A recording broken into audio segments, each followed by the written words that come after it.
Hello everyone, welcome to the एक्सिया IAS academy. तो इस वीडियो में मैं स्पेशली आपके जो एपीएससी सीसी प्रीलिम्स आ रहा है उसके बूस्टर के हिसाब से इस वीडियो को प्रिपेयर कर रहा हूं। लेकिन ध्यान दीजिएगा, ये जो वीडियो है ये आपके APSC including UPSC as well as other state PCS के एग्ज़ाम के लिहाज से इम्पॉर्टेंट रहेगा। उसी के साथ अदर सेंट्रल एंड स्टेट जो रिक्रूटमेंट एग्जामिनेशन होते हैं अक्रॉस इंडिया उसके लिए भी इम्पॉर्टेंट रहेगा। तो इसमें हम क्या चर्चा करने वाले हैं, स्पेशली जो मॉडर्न इंडियन हिस्ट्री का आपका सेगमेंट है उसमें भी आपका जो गवर्नर जनरल रहे हैं और जो वाइसरॉय रहे हैं 1858 से लेकर 1947 तक वाइसरॉय, और आपके 1773 रेगुलेटिंग एक्ट से लेकर के 1858 तक गवर्नर जनरल। तो जो गवर्नर जनरल थे और वाइसरॉयज थे उनके समय पे कौन से आपके इम्पॉर्टेंट इवेंट्स हुए थे और कौन से एक्शंस लिए गए थे by the governor general as well as the viceroys, तो वो सभी हम इसमें डिस्कस करेंगे। ध्यान रखिएगा, ये जो वीडियो है ये थोड़ा ऑब्जेक्टिव होगा, इसमें मैं सिर्फ आपको फैक्ट बताऊंगा और किसी जगह में ज़रूरत लगी तो मैं थोड़ा बहुत आपको इसका कंसेप्शन भी बताने की कोशिश करूंगा।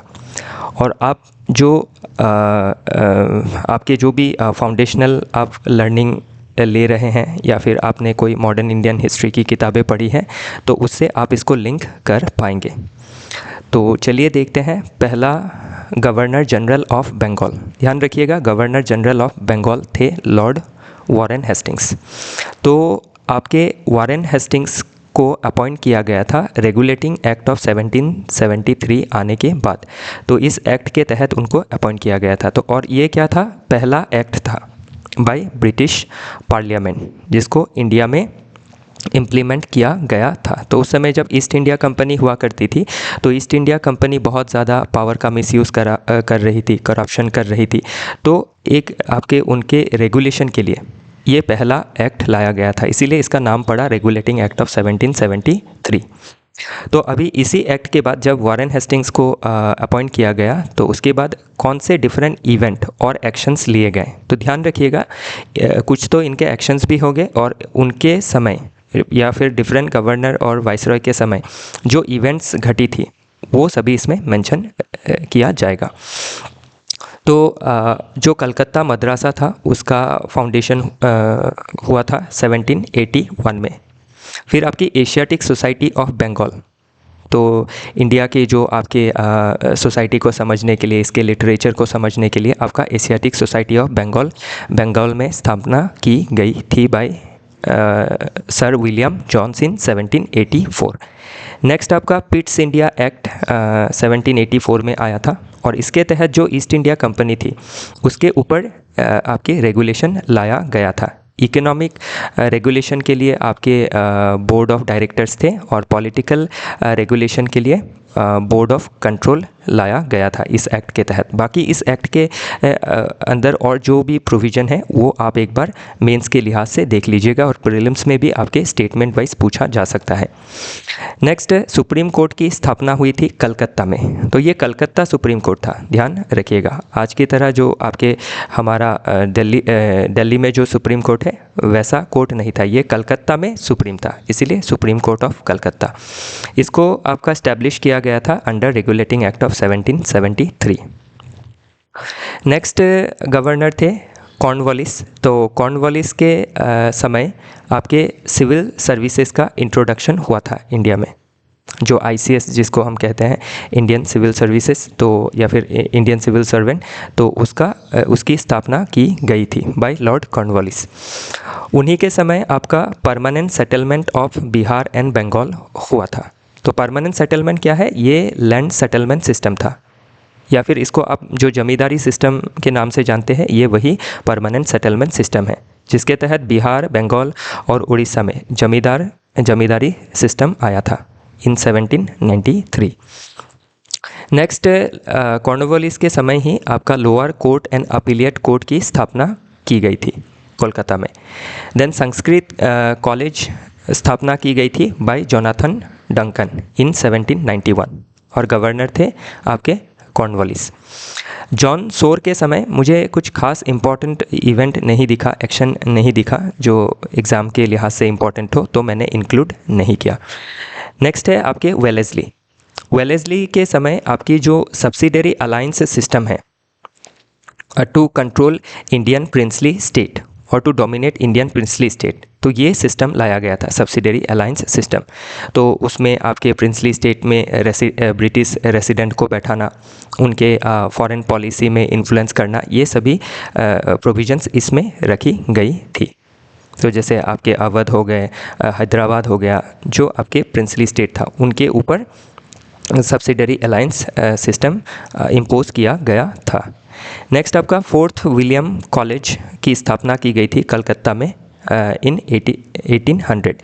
तो आपके ये जो कॉलेज स्थापना की गई थी, जो सिविल सर्विसेज का प्रोविज़न आया था कॉर्नवालिस के समय, उन्हीं सिविल सर्वेंट को ट्रेनिंग देने के लिए ये कॉलेज की स्थापना की गई थी। लेकिन ईस्ट इंडिया कंपनी के आपके रेजिस्टेंस की वजह से इस कॉलेज की जगह आपके इंग्लैंड में 1806 में हैलीबेरी कॉलेज खोला गया था, जिसमें आपके सिविल सर्वेंट्स को ट्रेनिंग दिया जाता था to serve in India. Next आपका फॉर्मेशन ऑफ मद्रास प्रेसिडेंसी हुआ इन 1801 लॉर्ड वेलेस्ली के समय पे। नेक्स्ट देखते हैं हम जॉर्ज हिलेरियो बार्लो। तो इनके समय पे वेलोर म्यूटिनी हुई थी 1806 में। तो कभी आप देखते हैं ना, ये मैंने क्यों इंक्लूड किया कि आपके डिफरेंट म्यूटिनी दे दिए जाएंगे और उसके साथ आपको इसका ईयर दे दिया जाएगा और मैच दी फॉलोइंग आ सकता है, तो ध्यान रखिएगा। फिर मिंटो के समय आपका चार्टर एक्ट ऑफ 1813 आया था। बाकी इसके प्रोविज़न आप एक बार देख लीजिएगा। हेस्टिंग्स के समय एंग्लो नेपाल वार हुआ था 1814 टू 1816 के दौरान, और इस वार के ख़त्म होने के बाद जो पीस ट्रीटी होती है, तो ट्रीटी ऑफ सुगौली हुआ था 1816 में। तो कभी पूछ सकता है कि ट्रीटी ऑफ सुगौली किन के बीच हुआ था, या फिर उस समय गवर्नर कौन थे, तो हेस्टिंग्स थे गवर्नर उस समय। नेक्स्ट आपका जो रॉयतवाड़ी सेटलमेंट सिस्टम है, ये भी एक लैंड सेटलमेंट सिस्टम है, जिसको मद्रास में लाया गया था इन 1820। ध्यान रखिएगा, इस सिस्टम को लाया गया था बाय थॉमस मुनरो, और इस रॉयतवाड़ी सिस्टम के तहत ही इंडिया की 50% लैंड आती थी, specially in southern India, then in north east India के आपके आसाम में। तो इसीलिए आसाम में अभी रॉयतवाड़ी सिस्टम के अंदर जो ज़मीनें आती थी, वही अभी हम उसको एक सना भूमि या फिर एक सोनिया भूमि के नाम से जानते हैं। मतलब एनुअल पट्टा, एक सोनिया या फिर एक सन, मतलब सिर्फ एक सन के लिए। जैसे 2024 के लिए क्या दिया जाएगा, पट्टा दिया जाएगा। परमानेंटली जो ज़मीन है वो नहीं दी जाती थी, तो असेसमेंट होता था और उसी हिसाब से आपका टेम्परेरी पट्टा एक साल के लिए दिया जाता था। तो अभी उसी को रिफॉर्म करने के लिए, वही लैंड सिस्टम को ठीक करने के लिए आसाम में मिशन वसुंधरा लाई गई है, जिसके तहत क्या है, जो एनुअल पट्टा है उसको आपका परमानेंट पट्टा में तब्दील किया जाना है, और प्रोसेस अभी चल रहा है, ध्यान रखिएगा। नेक्स्ट आपका आर्महेस्ट के समय पे बर्मिश वार हुआ था, फर्स्ट एंग्लो बर्मिश वार। तो ये 1824 से 26 के बीच में था, और इसके ये ख़त्म होने के बाद, आपका बर्मिश वार एंड होने के बाद, एंग्लो बर्मिश वार एंड होने के बाद ट्रीटी ऑफ यांडाबो साइन किया गया था ऑन 24 ऑफ फरवरी 1826। तो ध्यान रखिएगा कि मैंने इसमें तारीख भी लिख के दी है, क्योंकि कभी तारीख भी दे दी जाती है अगर क्वेश्चन को और थोड़ा सा टफ बनाना हो तो इसीलिए क्या है, तारीख भी आप ध्यान दीजिएगा। नेक्स्ट आपका विलियम बेंटिक के समय क्या हुआ था, चार्टर एक्ट ऑफ 1833 आया था, और इसी चार्टर एक्ट के तहत जो गवर्नर जनरल ऑफ बंगाल थे, पहले governor general of Bengal Warren Hastings, इस पोस्ट को अभी गवर्नर जनरल ऑफ इंडिया कर दिया गया, और first governor general of India बने विलियम बेंटिक। और आपके ये इसमें मेंशन किया हुआ है first governor general of India. फिर इनको father of modern western education in India भी कहा जाता है। तो इसका क्या रीज़न है? क्योंकि इन्हीं के समय जो आपका लॉर्ड मैक्यूले था, थॉमस बेबिंगटन मैक्यूले, उन्होंने आपकी इंग्लिश एजुकेशन के लिए ड्राफ्ट तैयार की थी और इसको आपका इम्प्लीमेंट किया गया था by William Bentinck, then governor general of India. तो इसीलिए इनको father of modern western education in India कहा जाता है। नेक्स्ट, इन्हीं के समय जो ठगी थे उनका भी सपरेशन किया गया था। तो ये पूछा जा सकता है कि ठगी सपरेशन किस समय हुआ था। नेक्स्ट ध्यान दीजिएगा, establishment of first medical college in Calcutta. तो कलकत्ता में क्या है, फर्स्ट मेडिकल कॉलेज की स्थापना की गई थी in 1835। Then evolution of sati system, जो सती प्रथा थी उसका भी एवोल्यूशन किया गया था बाई विलियम बेंटिक। तो इसमें अभी ध्यान दीजिएगा, जो सती सिस्टम था उसके बैन करने के पीछे आपके जो फादर ऑफ इंडियन रेनेसांस राजा राम मोहन रॉय साहब, उनका बहुत बड़ा योगदान इसमें रहा है। तो उन्होंने आपके 1814 में आत्मीय सभा का गठन किया था। उसी आत्मीय सभा का बाद में आपका 1828 में रीनेम करके ब्राह्मो समाज किया गया था और उसी ब्राह्मो समाज के आपके under the leadership of Raja Ram Mohan Roy ji sati system को एबॉलिश किया गया था। उसके बाद जो काछार एरिया है उसको एनेक्स किया गया था on the pretext of miss governance. तो ये मिस गवर्नेंस के प्रीटेक्स्ट में जो आपके डिफरेंट रीजन को एनेक्स कर लेती थी by the east India company, तो ये कौन से सिस्टम के तहत होता था, जिसको वेलेस्ली ने लाया था, सब्सिडरी अलायंस सिस्टम। ध्यान रखिएगा, ये सभी चीज़ें आपकी प्रीलिम्स में पूछी जा सकती है। नेक्स्ट है चार्ल्स मेटकाफ। तो चार्ल्स मेटकाफ को लिबरेटर ऑफ प्रेस कहा जाता है। तो क्यों उनको लिबरेटर ऑफ प्रेस कहा जाता है? क्योंकि उनके समय प्रेस रेस्ट्रिक्शन के लिए जो लॉ बनी थी, उन लॉ को आपका उसमें ईज लाया गया था। नेक्स्ट है आपके ऑकलैंड। तो ऑकलैंड के समय फर्स्ट एंग्लो अफगान वार हुआ था। तो अभी इसमें ध्यान रखिएगा, ब्रिटिशर्स जब इंडिया में एंट्री किए और जब से उन्होंने पहला आपका ये 1773 रेगुलेटिंग एक्ट पास किया, इसके बाद ही पहला तो इन्होंने जो कब्जा है वो बंगाल के ऊपर जमाया आफ्टर बैटल ऑफ बक्सर इन 1765 और उसके बाद धीरे धीरे इन्होंने भारत के डिफरेंट रीजन को कैप्चर करना चालू किया, एनेक्स करना चालू किया। और साइड बाय साइड ये जो आपके आज के जो मॉडर्न डे इंडिया है, जो इसके जो भी हमारे जो भी नेबर है, नेबर के एरिया को भी कैप्चर करने की कोशिश की गई थी। तो मैंने सारा तो जो इवेंट है उसको मेंशन नहीं किया है, मुझे लगा कि एग्ज़ाम के पर्सपेक्टिव से ज़्यादा इम्पोर्टेंट नहीं होगा। जो ज़्यादा इम्पोर्टेंट है पास्ट ईयर के क्वेश्चन के हिसाब से वो मैंने इंक्लूड की है। तो इसमें इनके बारे में मुझे यही इम्पोर्टेंट लगा तो मैंने इंक्लूड किया। फर्स्ट एंग्लो अफगान वार जो 1839 से आपके 42 तक हुआ था। नेक्स्ट है आपके एलेनबर्ग। तो इनके समय जो स्लेवरी का सिस्टम हुआ करता था उसको एबॉलिश किया गया था। नेक्स्ट देखते हैं हेनरी हार्डिंज के बारे में। तो हेनरी हार्डिंज के समय आपके सोशल रिफॉर्म लाया गया था, स्पेशली जो फीमेल इन्फेंटिसाइड होती है उसको एबॉलिश किया गया था। लॉर्ड डेलहाउसी के समय अगर देखें तो इनको फादर ऑफ मॉडर्न इंडिया भी कहा जाता है। इसके पीछे भी कई रीज़न है और इसके ऊपर एक यूपीएससी ने मेंस में भी क्वेश्चन ऑलरेडी पूछा है। तो क्यों इनको फादर ऑफ मॉडर्न इंडिया कहा जाता है? क्योंकि इन्हीं के समय आप देख सकते हैं कि जो इंडियन टेलीग्राफ है, रेलवे है, पोस्टल सिस्टम है, पीडब्ल्यूडी है, इन सभी चीज़ों का डेवलपमेंट हुआ था। इवन जो ग्रैंड ट्रंक रोड है उसके ऊपर भी इन्होंने कंस्ट्रक्शन की थी। फिर जो पोर्ट है कराची में, कलकत्ता में, मुंबई में, उनको डेवलप किया था। और इसी के साथ जो पहला आपका फर्स्ट रेलवे लाइन है उसको कनेक्ट किया था from Bombay to Thane. Bombay and Thane के बीच में पहली रेल चली थी 1853 में। इसी के साथ अगर आप देखें तो उन्हीं के समय क्या हुआ, आपका वुड्स डिस्पैच जिसके तहत आपका जो हमारा एजुकेशन सिस्टम है उसको और डेवलप किया गया। तो ये मैकुले मिनिट के बाद ये दूसरा आपका एजुकेशन पॉलिसी आप देख सकते हैं 1854 में। ओके, तो 1854 में आपका वुड्स डिस्पैच आया और इसी वुड्स डिस्पैच के तहत प्राइमरी, सेकेंडरी और हायर एजुकेशन में बदलाव लाए गए और प्राइमरी एजुकेशन में स्पेशली वर्नाकुलर लैंग्वेज के ऊपर ध्यान दिया गया कि वर्नाकुलर लैंग्वेज में एजुकेशन को इम्पार्ट करना है और वुमेन एजुकेशन के ऊपर भी इसमें ध्यान दिया गया था। तो ये बाकी चीज़ें आप थोड़ा सब्जेक्टिवली पढ़िएगा।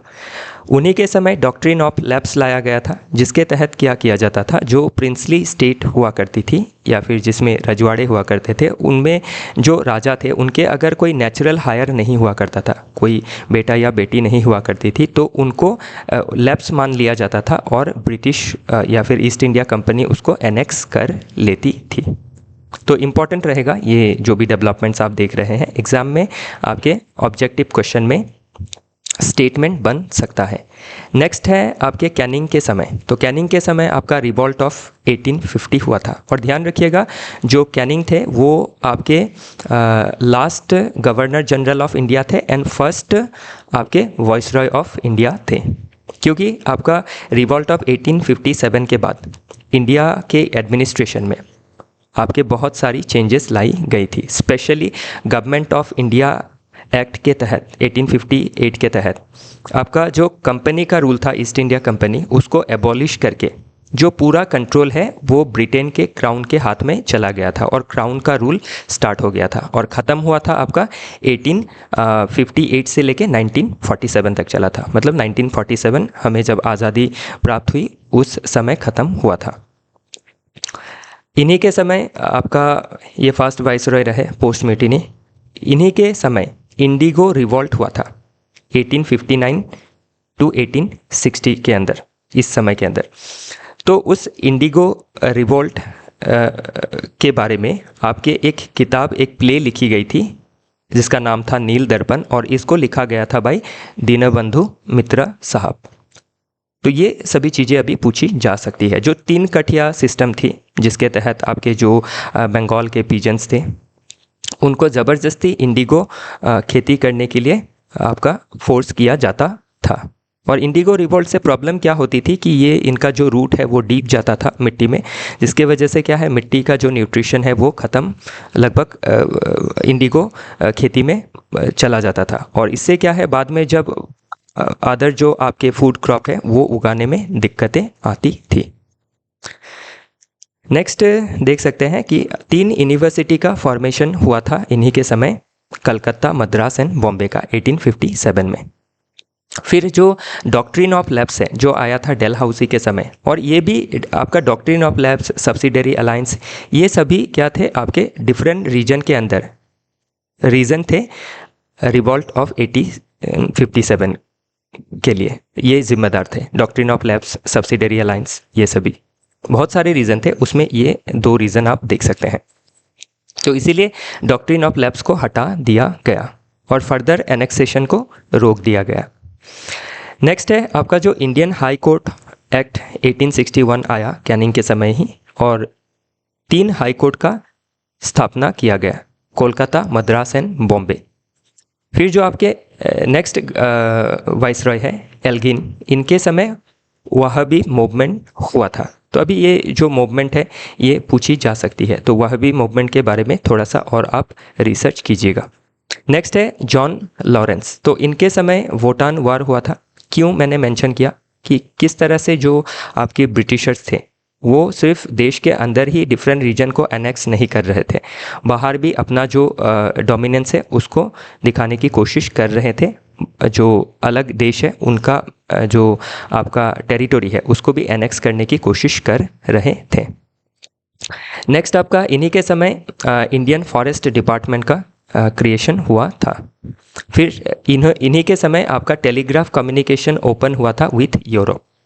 नेक्स्ट आ जाता है मायो के समय आपका फर्स्ट सेंसस हुआ था इंडिया में। ध्यान रखिएगा इंडिया में फर्स्ट सेंसस है, वर्ल्ड में ये फर्स्ट सेंसस नहीं है, तो कभी आपको इसमें ट्रैप कर लिया जा सकता है कि ये आपका वर्ल्ड का फर्स्ट सेंसस है।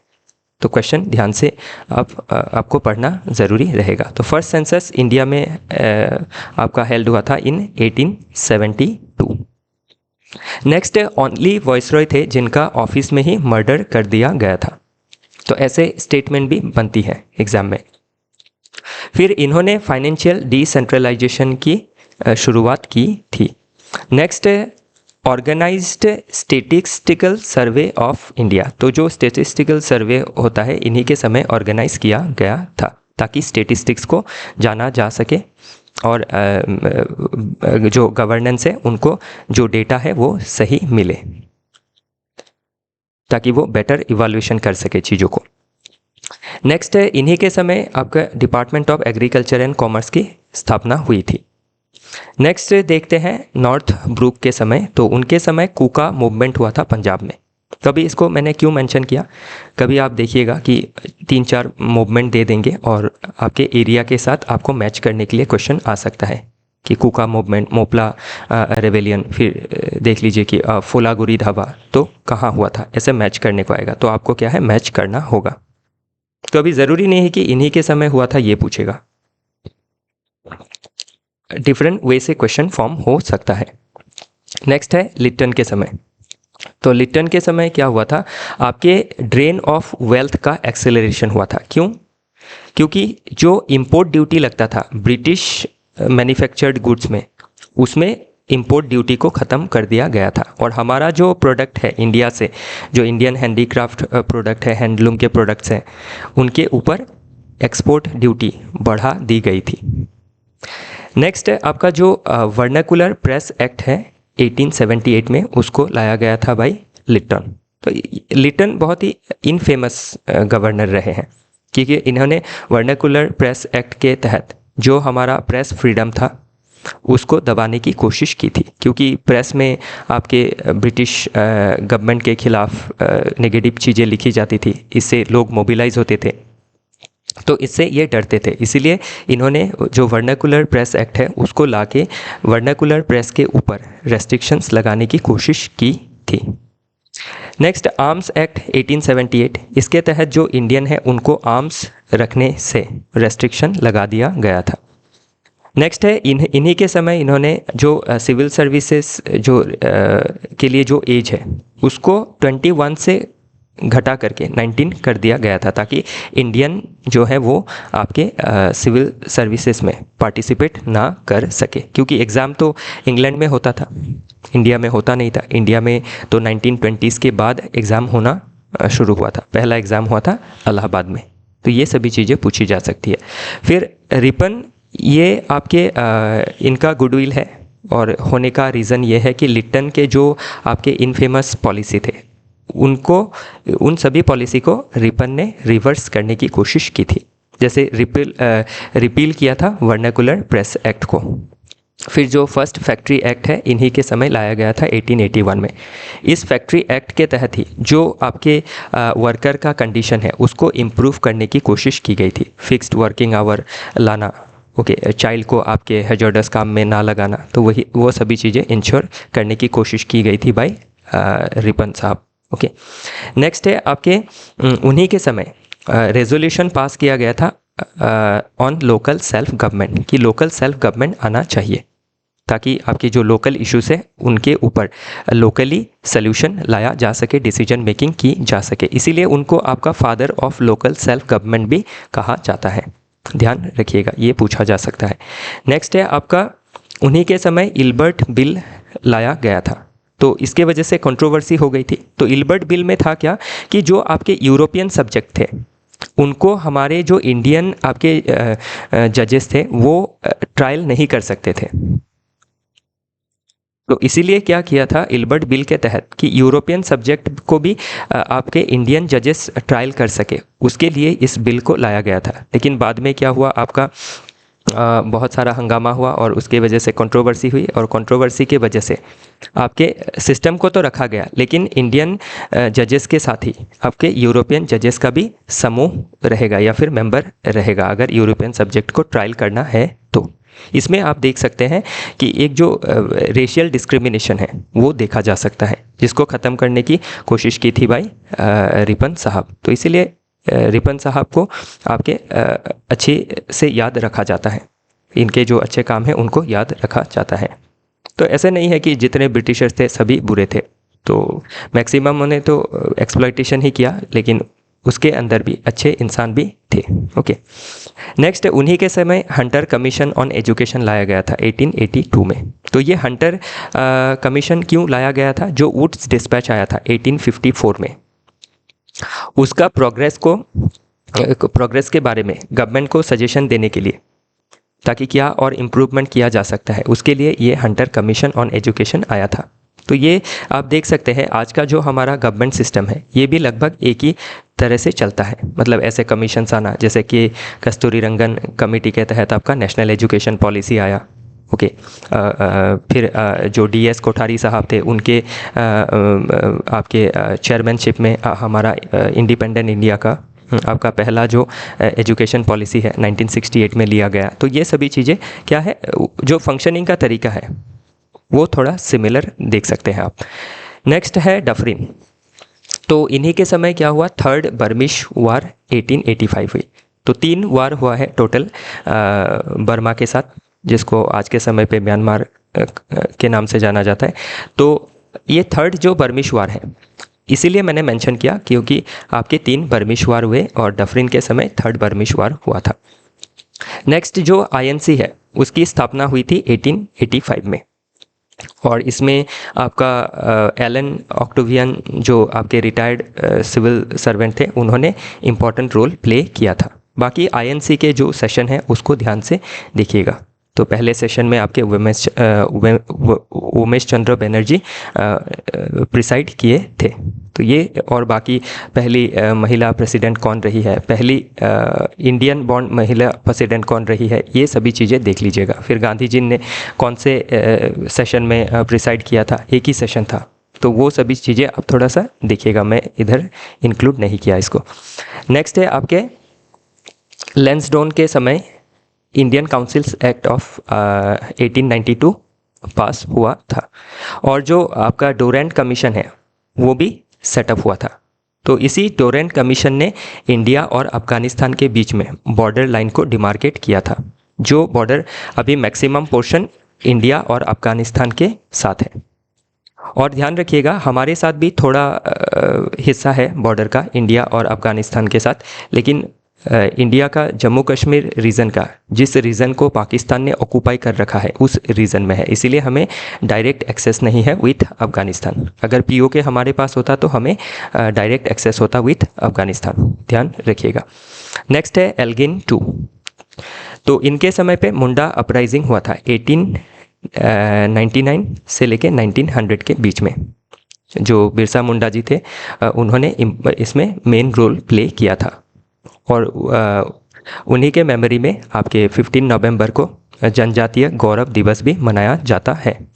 फिर आपका ग्रेट फेमाइन हुआ था 1896-97 में, और इसी फेमाइन के ऊपर आपके एक कमीशन भी बनाया गया था, लेल कमीशन पोस्ट फेमाइन। तो ये जो कमीशन है, कभी सीधा सीधा कमीशन के ऊपर भी क्वेश्चन पूछा जा सकता है, जैसे हंटर कमीशन, लेल कमीशन, ये मेंशन करके साइड में इसका सब्जेक्ट मैटर मेंशन करेंगे और आपको इसमें करेक्ट स्टेटमेंट को मैच करना पड़ेगा या फिर एक दूसरे से मैच करना पड़ेगा। नेक्स्ट है आपका चापेकर ब्रदर्स ने रैंड और आर्महर्स्ट को एसासिनेट किया था एल्गिन के समय पे। नेक्स्ट आ गए कर्जन, ये भी इनफेमस रह चुके हैं। तो इन्हीं के समय क्या है, यूनिवर्सिटी एजुकेशन में कंट्रोल लाने की कोशिश की गई थी, क्योंकि आप देख सकते हैं कि बंगाल का पार्टीशन हुआ, और पार्टीशन के पीछे जो बंगाल आपका नेशनलिज्म का हब बन गया था उस समय पे, उसके पीछे रीज़न क्या था, आपका एजुकेशन, कि जो हमारे भारतीय जो थे वो जो एजुकेटेड हो गए थे उस समय, तो उन्हें आपका नेशनलिज्म का आइडिया, फ्रीडम का आइडिया, राइट्स का आइडिया, लिबर्टी का आइडिया, ये सभी आइडिया डेवलप होने लगा था। तो इसीलिए आपके जो यूनिवर्सिटीज़ थी उनके एजुकेशन को कंट्रोल करने के लिए कर्जन ने आपके यूनिवर्सिटी कमीशन को अपॉइंट किया था। फिर इंडियन यूनिवर्सिटी एक्ट भी लाया था ताकि यूनिवर्सिटी के ऊपर कंट्रोल किया जा सके। लेकिन इनकी जो प्रयास थी वो असफल रही, क्योंकि हम सक्सेसफुल रहे और आपका जो पार्टीशन ऑफ बंगाल इन्होंने किया 1905 में, उसके अगेंस्ट हमने आपका स्वदेशी मूवमेंट स्टार्ट किया और 1911 में जो पार्टीशन था उसको एनोल कर दिया गया, ख़त्म कर दिया गया था।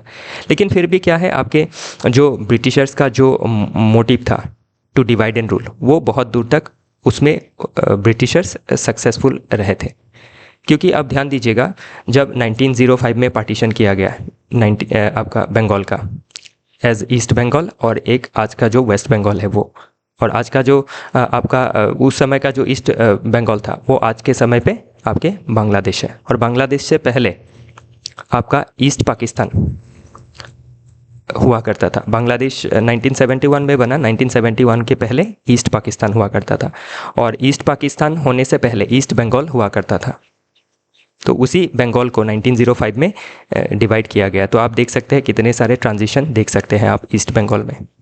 ओके, बंगाल से ईस्ट बंगाल, फिर ईस्ट पाकिस्तान, फिर बांग्लादेश। तो अभी इसके बाद क्या हुआ, आपका उन्हीं के समय creation of north west frontier province हुआ था।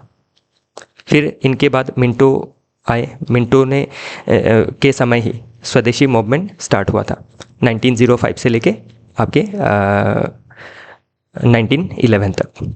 फिर स्टैब्लिशमेंट ऑफ मुस्लिम लीग हुआ था 1906। तो जो डिवाइड एंड रूल का पॉलिसी था कर्जन का, देख सकते हैं आप, इधर सक्सेसफुल हो गया, क्योंकि अभी जो आपके मुस्लिम कम्युनिटी थी और हिंदू कम्युनिटी था उनके बीच में रिफ्ट आ गया, और मुस्लिम इंटरेस्ट को प्रोटेक्ट करने के लिए आपका मुस्लिम लीग आया 1906 में, और इसको अपीस किया बाय द ब्रिटिशर्स, ताकि एक डिवाइड रखा जा सके। क्योंकि डिवाइडेड रहेंगे तो आपके वीक रहेंगे, यूनाइटेड रहेंगे तो स्ट्रांग रहेंगे, आपके स्वदेशी मूवमेंट जैसा मूवमेंट होगा। तो इसीलिए वीक बनाए रखने के लिए डिवाइड एंड रूल पॉलिसी का इस्तेमाल किया गया, ताकि आपके इंडियंस यूनाइटेड ना हो और धर्म के नाम पे, जाति के नाम पे, रीजन के नाम पे लड़ते रहें और ब्रिटिश रूल करते रहें। ओके, नेक्स्ट है आपका सूरत स्प्लिट हुआ 1907 में। तो ये जो मॉडरेट लीडर थे और आपके जो एक्सट्रीमिस्ट लीडर थे, उनके बीच में, एक्सट्रीमिस्ट मतलब आइडिया के हिसाब से एक्सट्रीमिस्ट बोल रहा हूँ। ओके, तो मॉडरेट और एक्सट्रीमिस्ट के बीच में आपकी दरार आ गई और आपका स्प्लिट हो गया था कांग्रेस के अंदर 1907 में। नेक्स्ट है न्यूज़पेपर एक्ट 1908 लाया गया, ताकि जो न्यूज़पेपर का या फिर प्रेस का जो फ्रीडम है उसको कर्टेल किया जा सके। फिर आपका डिवाइड एंड रूल पॉलिसी को फर्दर और बढ़ाने के लिए रिफॉर्म लाया गया था, मॉर्ले मिंटो रिफॉर्म। तो इसी रिफॉर्म के अंदर बहुत सारी प्रोविज़न थी, लेकिन इसमें जो सबसे आपका डेंजरस या फिर इनफेमस प्रोविज़न था वो था separate electorate for Muslim population, जिसने फर्दर डिवाइड कर दिया था इंडिया के पॉपुलेशन को। उसके बाद है आपके हार्डिंज। तो हार्डिंज के समय आपका जो बंगाल पार्टीशन था उसको ख़त्म कर दिया गया था, लेकिन उनका जो आपका इंटेंशन था वो तो पूरा हो गया। जो रिफ्ट आ गया था बिटवीन कम्युनिटीज़ वो कंटिन्यू रहा इसके बाद, और मुस्लिम लीग बनने के बाद तो ये और कंटिन्यू रहा आगे। तो पार्टीशन ऑफ बंगाल को एनॉल किया गया। फिर जो आपका कैपिटल है, पहले कलकत्ता में था, उसको दिल्ली में शिफ्ट किया गया इन 1911। नेक्स्ट आपकी हिंदू महासभा का गठन हुआ इन 1915 बाय मदन मोहन मालवीय जी, ध्यान रखिएगा। नेक्स्ट स्लेम्सफोर्ड के समय आप देख सकते हैं कि स्वदेशी मूवमेंट के बाद ही अगर अगला इम्पॉर्टेंट मूवमेंट देखें तो वो होगा होम रूल मूवमेंट, जिसको स्टार्ट किया गया था भाई बाल गंगाधर तिलक साहब और एनी बेसेंट जी। 1916 में स्टार्ट हुआ था। तिलक जी ने पुणे महाराष्ट्र में लीड किया था और एनी बेसेंट जी ने मद्रास रीजन से लीड किया था। नेक्स्ट लखनऊ पैक्ट साइन हुआ था 1916 में, और ये आपके इस पैक्ट में पॉजिटिविटी क्या थी कि आपके जो मुस्लिम लीग थी और कांग्रेस थी वो एकजुट हो गई थी, और इसी के लिए क्या है आपके ब्रिटिशर्स की फिर से आंखें खुली कि ये आपके यूनाइट हो रहे हैं। तो इन्होंने क्या किया, मॉन्टेगो डिक्लेरेशन लेके आए कि अभी हम क्या करेंगे, रेस्पॉन्सिबल सेल्फ गवर्नमेंट का प्रोविज़न धीरे धीरे लाते रहेंगे। रेस्पॉन्सिबल गवर्नमेंट होगा और सेल्फ गवर्नमेंट का भी व्यवस्था किया जाएगा धीरे धीरे, और प्रोविंशियल ऑटोनॉमी दी जाएगी। तो जब भी क्या है यूनाइटेड होते थे तो कोई ना कोई डिक्लेरेशन लेके आ जाते थे वो परिस्थिति को नॉर्मल करने के लिए।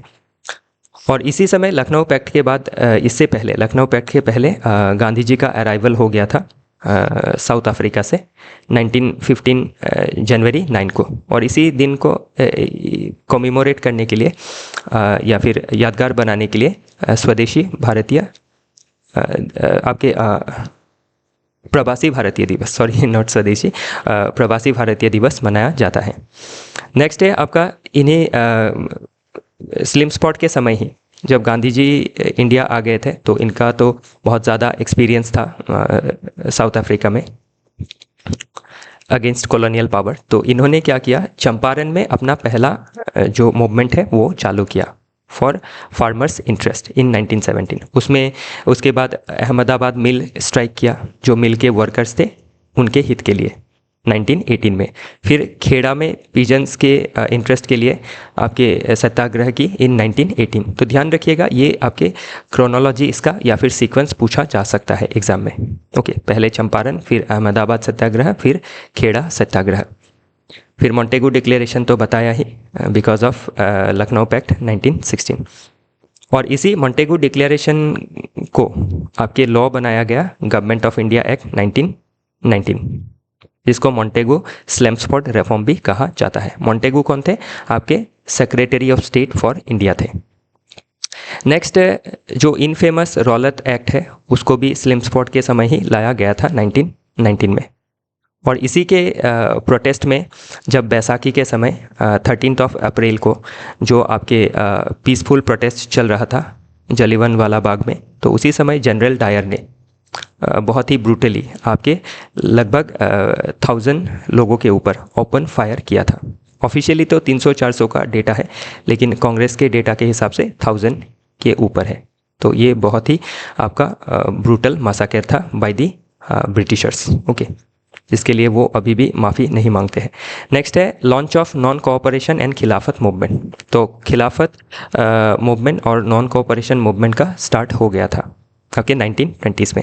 और इसी नॉन कोऑपरेशन मूवमेंट को आपका विड्रॉ कर लिया गया था because of Chauri Chaura incident in UP, जिसमें एक थाने में लोकल जो पॉपुलेशन थे उन्होंने आग लगा दी थी, क्योंकि लोकल पॉपुलेशन के ऊपर पुलिस ने एट्रोसिटीज़ ढाई थी। तो ये आपका इंसिडेंट हुआ था 4 फरवरी 1922 में। तो इसी के बाद गांधी जी ने देखा कि वायलेंस ज़्यादा हो गया है, तो अभी क्या है, गवर्नमेंट को एक बहाना मिल जाएगा सप्रेशन करने के लिए, तो लोग डर जाएंगे। तो इसीलिए क्या है, गांधी जी ने सोचा कि उस समय जो मूवमेंट है उसको विड्रॉ करना सही रहेगा, क्योंकि ब्रिटिश के हाथ में आपकी पुलिस पावर, मिलिट्री पावर सब कुछ ही थी। Next repeal of press act 1910। जो प्रेस एक्ट था आपका 1910 का, उसको रिपील किया गया था रीडिंग के समय। तो ध्यान रखिएगा, ये तो मैंने नाम बताया नहीं, ये सभी इंसिडेंट्स रीडिंग के समय हुई थी ओके, या फिर एक्शन लिए गए थे। फिर आपका मोपला रिविलियन हुआ था 1921 में केरल में ओके। तो ये पीजन्स के और जो आपके लैंडलॉर्ड थे उनके बीच हुआ था, लैंडलॉर्ड के अगेंस्ट हुआ था बाय पीजन्स। फिर आपका जो कम्युनिस्ट पार्टी ऑफ इंडिया है उसकी स्थापना हुई थी इन 1920। कहाँ हुआ था, उज्बेकिस्तान का जो राजधानी है आज के समय पे ताशकंद, वहाँ पे हुआ था। और ये इसको लीड किया था MN रॉय साहब ने। और ध्यान रखिएगा, इसी पार्टी का इंडिया में जो आपका फॉर्मल एस्टैब्लिशमेंट 1925 में हुआ था। स्वराज पार्टी का फॉर्मेशन हुआ था 1923 में। फिर आपका जो राष्ट्रीय स्वयंसेवक संघ है उसका फॉर्मेशन हुआ था 1925 में। फिर ली कमीशन आया था 1923 में। ध्यान रखिएगा, इसी कमीशन के रिकमेंडेशन के बाद पब्लिक सर्विस कमीशन बनाया गया था और इंडिया में एग्जामिनेशन को कंडक्ट करवाया गया था। पहला एग्जामिनेशन इलाहाबाद में हुआ था। फिर आपका काकोरी ट्रेन रॉबेरी हुआ था 1925 में बाय हिंदुस्तान रिपब्लिकन एसोसिएशन, जिसकी स्थापना हुई थी 1924 में।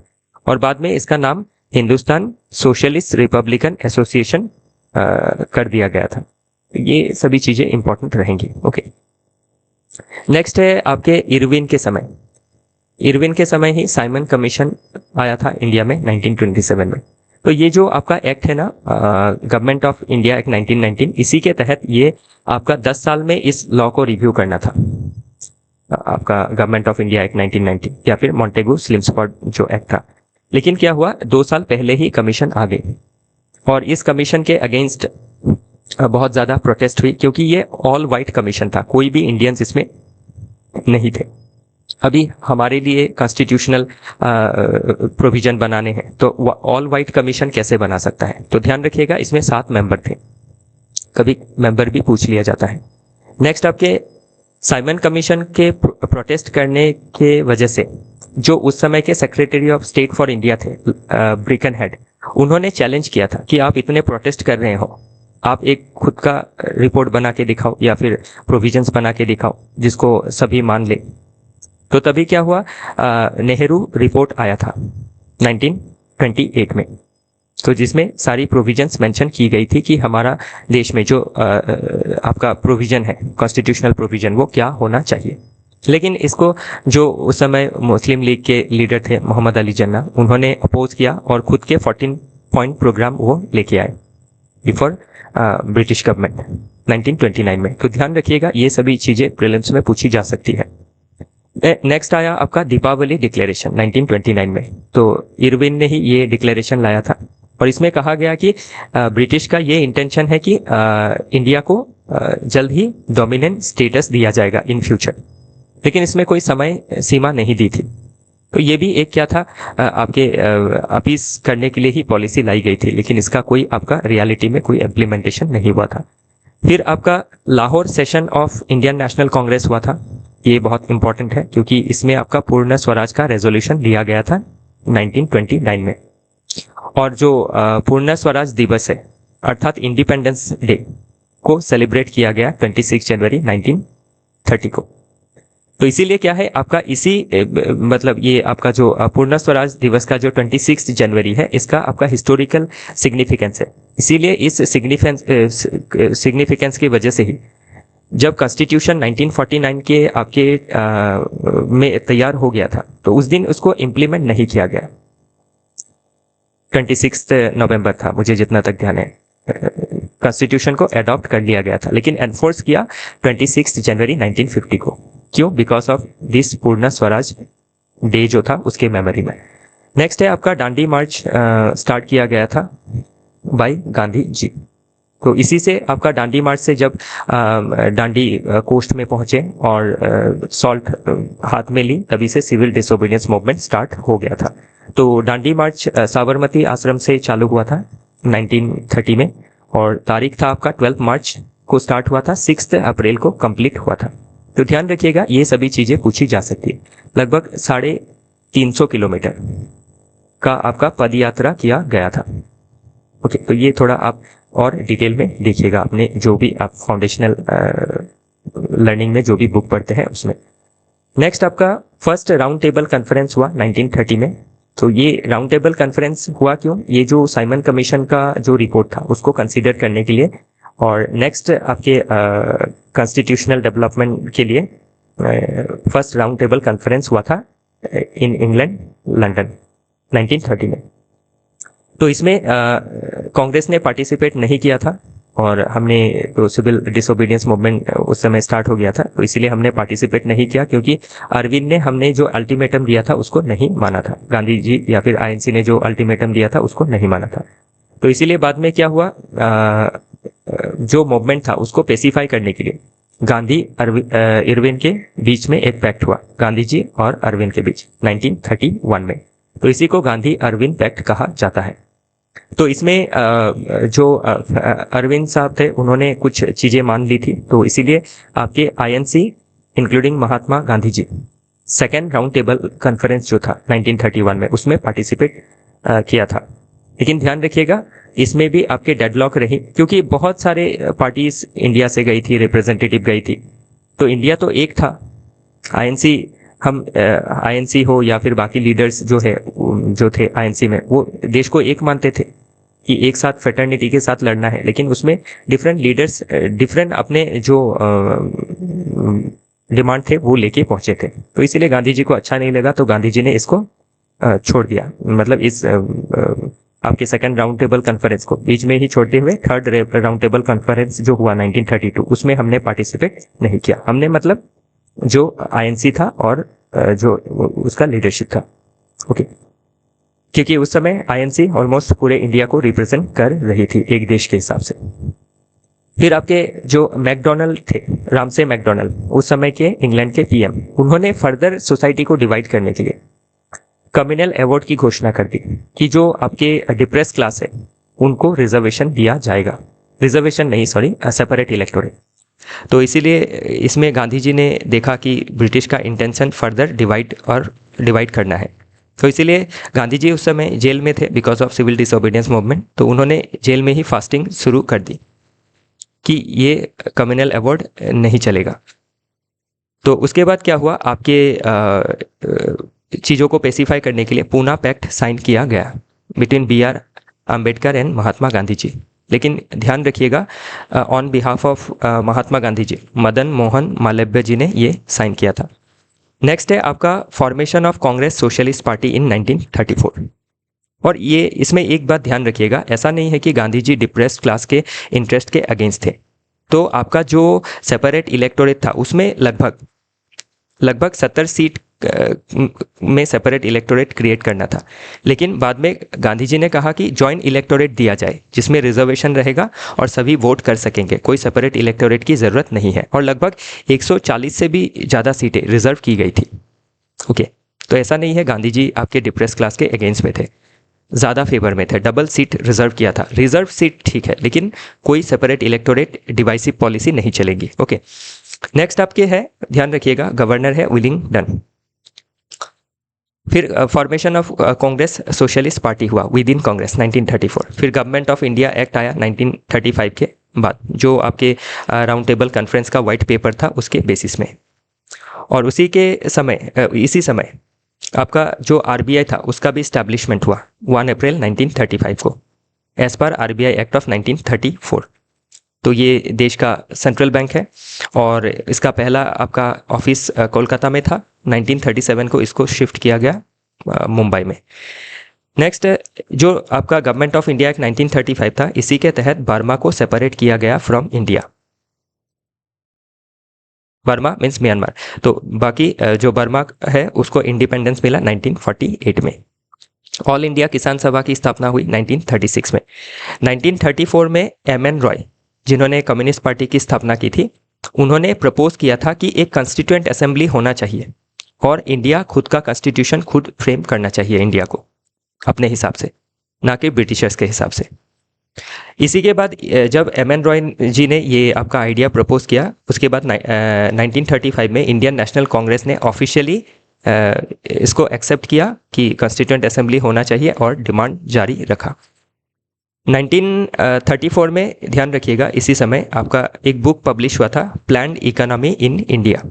तो इसको पब्लिश किया था भाई एम विश्वेश्वरैया जी। और इसमें क्या थी, फर्स्ट ब्लूप्रिंट था ऑफ इंडियन प्लानिंग, कि इंडिया में कैसे डेवलपमेंट होना चाहिए, कि कैसे डेवलपमेंट होना है इन फ्यूचर। तो ये ध्यान रखिएगा, पूछा जा सकता है। नेक्स्ट है लिनलिथ को, और ध्यान रखिएगा ये लॉन्गेस्ट सर्विंग गवर्नर या फिर वाइसरॉय रह चुके हैं। गवर्नर सही नहीं रहेगा, वाइसरॉय सही रहेगा। तो लिनलिथ को लॉन्गेस्ट सर्विंग वाइसरॉय थे। तो इन्हीं के समय क्या हुआ, आपके जो 1938 में Congress sponsored national planning committee, तो कांग्रेस ने नेशनल प्लानिंग कमेटी बनाई कि कैसे देश का इकोनॉमिक डेवलपमेंट करना होगा, उसका ब्लूप्रिंट बनाया था नेशनल प्लानिंग कमेटी ने। इसी समय आपके outbreak of second world war हुआ 1939 टू 1945 तक चला। और वर्ल्ड वॉर में हम शामिल नहीं हुए थे, लेकिन आपके लिनलिथ गो ने यूनिलैटरली ये डिक्लेयर कर दिया कि इंडिया भी सेकेंड वर्ल्ड वॉर में शामिल है। तो इसीलिए जो हमारी कांग्रेस मिनिस्ट्रीज थी डिफरेंट प्रोविंस में, उन्होंने रिज़ाइन किया अक्टूबर नवंबर के 1939 में। और इसी को क्या किया, आपके मुस्लिम लीग ने डिलीवरेंस डे के हिसाब से पालन किया कि छुटकारा मिला कांग्रेस से, वैसा।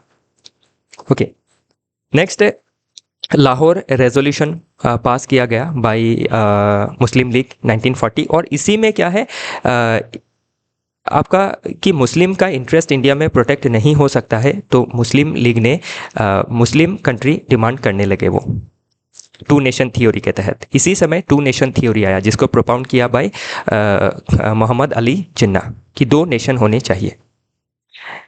और इसी के वजह से आप देख सकते हैं बाद में देश का डिवीज़न हो गया। और ये डिवीज़न का मेन रीज़न यहाँ पे नहीं है, इसका रीज़न ये है, लेकिन इससे पहले आपका 1906 में जो मुस्लिम लीग की स्थापना हुई और लॉर्ड मिंटो जो फादर ऑफ कम्युनलिज्म भी कहे जाते हैं, उन्हीं के वजह से क्या है तभी सीड आपका सो हो गया था और इस समय ये क्या है बड़ा पेड़ बन के उभरा।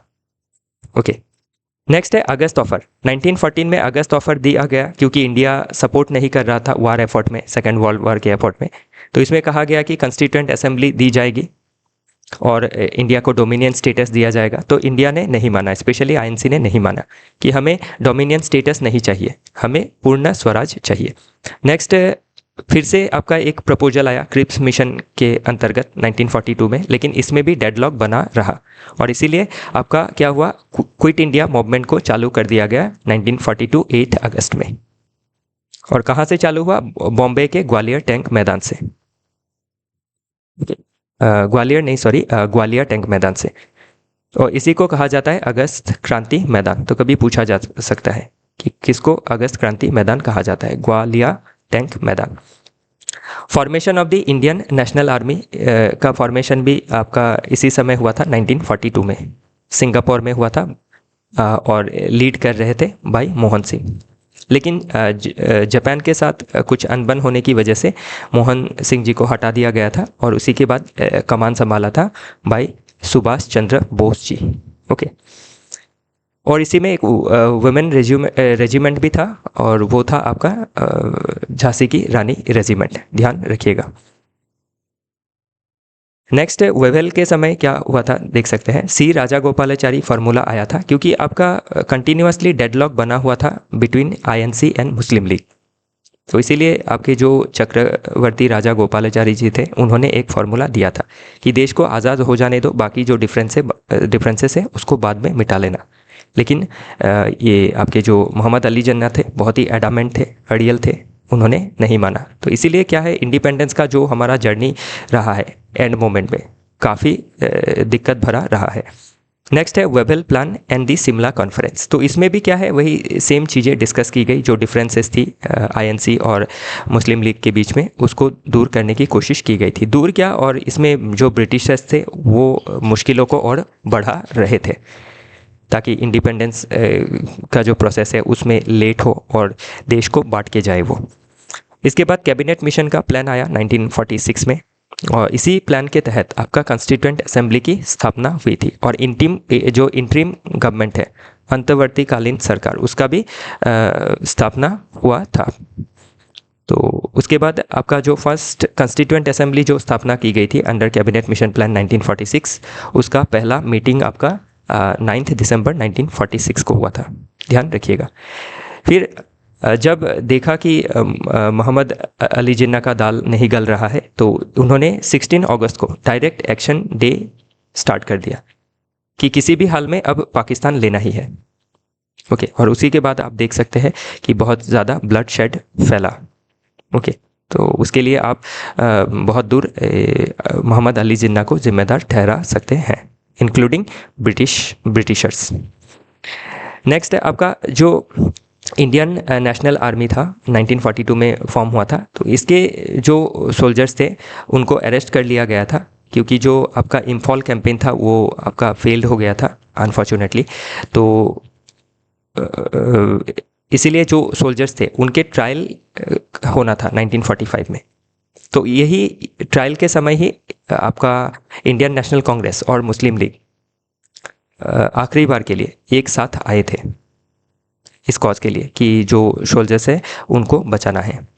फिर आईएनए के ट्रायल के अगेंस्ट आपके नेवल मुटिनी चालू हो गया था जो रॉयल इंडियन नेवी थी उसमें 1946 में, और ये फाइनल नेल था ब्रिटिशर्स के जो रूल का जो कॉफिन था उसमें।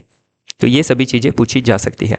बाकी मेंस में आपके रॉयल इंडियन नेवी के मुटिनी के बारे में ऑलरेडी पूछा जा चुका है। नेक्स्ट है announcement of end of British rule in India by Clement Attlee. तो जो उस समय के आपके पीएम थे इंग्लैंड के, उन्होंने डिक्लेयर किया कि इंडिया को जल्द से जल्द इंडिपेंडेंस दिया जाएगा और ब्रिटिश रूल को ख़त्म किया जाएगा।